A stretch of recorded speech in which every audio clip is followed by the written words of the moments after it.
Okay, Shalom. First and foremost, want to give all praises to Abanawi Yahweh, Bahashem Mashiach Yahushai. And I want to go into a few precepts on, what a lot of people struggle with: fear, doubt, and depression. Because this is a real thing, right? So let me start with 1 Corinthians 14 and 33.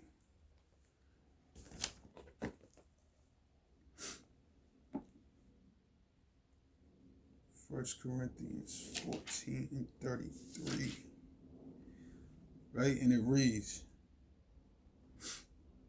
"For God is not the author of confusion, but of peace, as in all churches of the saints." Right? So when you're feeling that fear, it don't have nothing to do with the Most High. He's not the author of that doubt, that depression that you're going through. Right?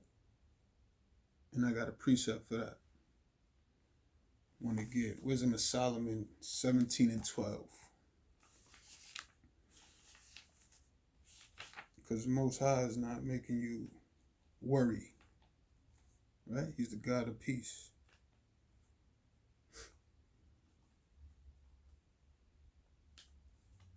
Wisdom of Solomon 17 and 12. And it reads, "For fear is nothing else but a betraying of the succors which reason offereth." Right? So fear is just a betrayal of your reasoning, of your logic. Right? The support of your mind has failed you. You can't even think. You just all timid and timorous. Right? Nobody wants that. Nobody needs that in their life. So how do we what's the solution? How do we deal with that, right? With fear and depression. So let me read some solutions. Right, I want to get Proverbs.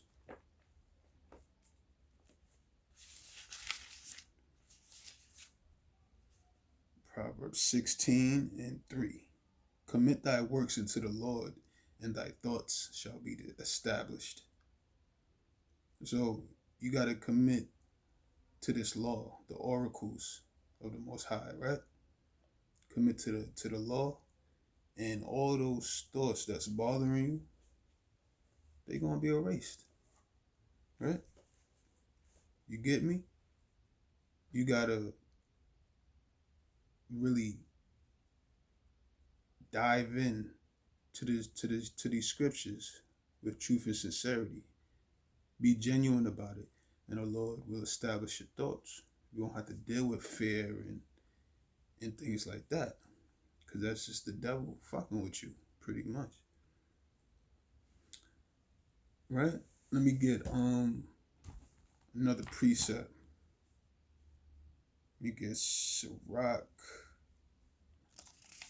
30 and 21.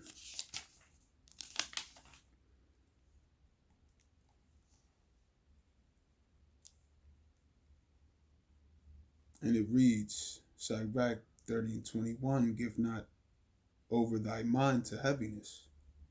Heaviness being depression, sorrow, grief. "And afflict not thyself in thine own counsel." Right? Thine own counsel, that's talking about Jeremiah 17 and 9. You're not supposed to believe in your own heart, because the heart is deceitful above all things. So you don't have that counsel with yourself. Right? You want to get advice from people. Right? Get advice from godly men.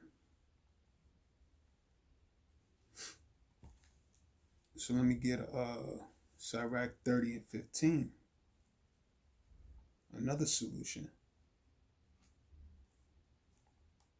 "Health and good estate of body are above all gold, and a strong body above infinite wealth." Right? So health is this word. You want to get into this word. Having a strong body, yeah, you could do your little push-ups or whatever. Keep yourself strong, eat right, do a Daniel fast maybe, right? All these things, fasting and getting in the scriptures and praying, that will keep your mind from heaviness, right? And you being in the scriptures, you're not going to be in your own head thinking you have the answers. Verse 16, there's no riches above a sound body, and no joy above the joy of the heart, the joy of the mind. This is how you get the joy of the mind, through these scriptures. Death, verse 17, death is better than a bitter life or continual sickness, right? So you're getting judged if you continually is in depression. That's a judgment from the Most High. And you don't want to go through that. So you might want to fast and pray and get them demons off of you. Right? Let me go to Sirach 34 and 14. So this is the only fear you shall have. Whoso feareth the Lord shall not fear nor be afraid, for he is his hope. Right? So if you bothered by fear, doubt, and depression, your hope is not in the Lord. Right? You don't have love for the Most High. Because John 14 and 15, if you love him, you're going to keep his commandments. And you're commanded not to give your soul over to heaviness of the mind. Right? So that's just some quick precepts and breakdowns on how to keep yourself from fear, doubt, and depression. Shalom.